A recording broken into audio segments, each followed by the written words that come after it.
I have released that video commentating on G9's idea of 25 weapons in the row. The idea is that when you are menu swapping, you just click L2 or R2 and you are moving on to another like a set of the weapons. So basically you make your swaps more consistent by just utilizing the R2 and L2 gaming. So he actually posted the comment under the video explaining further his idea. He is saying that he wants to utilize both the order by acquisition and 25 weapons in the row type of technique for the sake of to basically have a lot of the swaps and make them as consistent as possible. And I wanted to bring that further because like this is interesting concept, but I was thinking, okay, how do I make it so this thing is even better? Like it is even more consistent. It's just like it gives you the highest possible skill ceiling and so on. From the get-go, you have like access to 6 rows.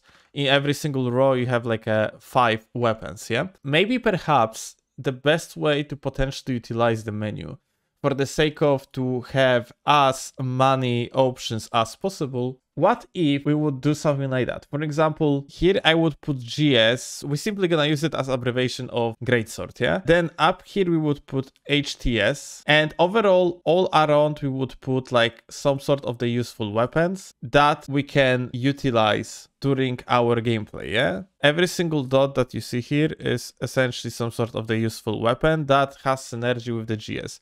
And here, for example, on this side, let's say that you want to utilize something like lance. So let's put it like L, and then like around you're gonna put like another weapons that actually have synergy with the lance. The idea is either GS or lance are your main weapons.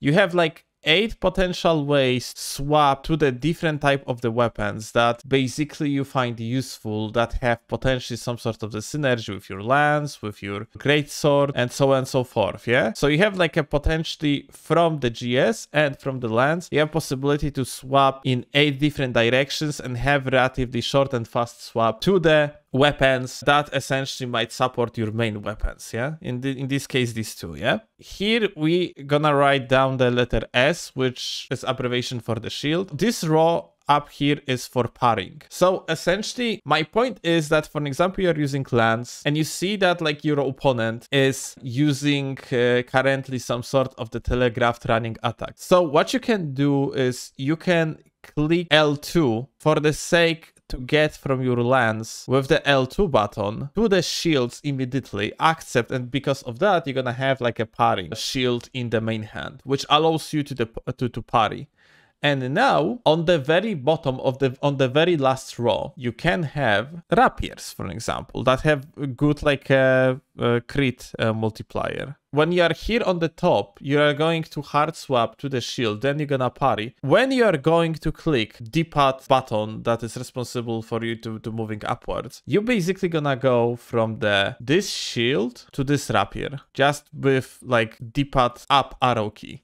This row over here, you can use it as a fill essentially. This type of inventory would be very optimal. Let me do the legend, yeah? S equals shields, dot equals any given weapon of your choice. HTS means heavy thrusting sword, GS means great sword, L means lance, X means fill weapon, might be not fill, like for example, distance weapons. And R means rapier or any preferable parrying tool, or more like repose tool. This is essentially like, you know, very minimalistic inventory. Let's actually get to the game. We essentially got our inventory. And now what? Let's assume that I am fighting people, yeah? And someone is using the some sort of the AoE magic, like a dragon head. So I can just immediately click R2 and swap to the Bloodhound step to run away. So like this is like a one way how you can utilize. You can get to the top and the very bottom from the get-go utilizing the L2 and R2 buttons. So yeah, like someone is, for example, rushing at me.